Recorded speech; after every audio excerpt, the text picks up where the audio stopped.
Hello అందరికీ, నా చిట్టి తల్లి మా చెల్లెల కూతురు చూడండి ఖర్చులు ఎంత బాగా చేస్తుందో. చపాతీలు రాకున్నా కష్టపడి చేస్తుంది.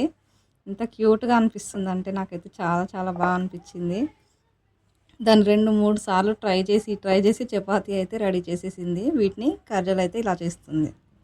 వీడియో కనుక నచ్చినట్టయితే లైక్ చేయండి. ఇలాంటి మరిన్ని వీడియోస్ కోసం నా ఛానల్ని సబ్స్క్రైబ్ చేయండి.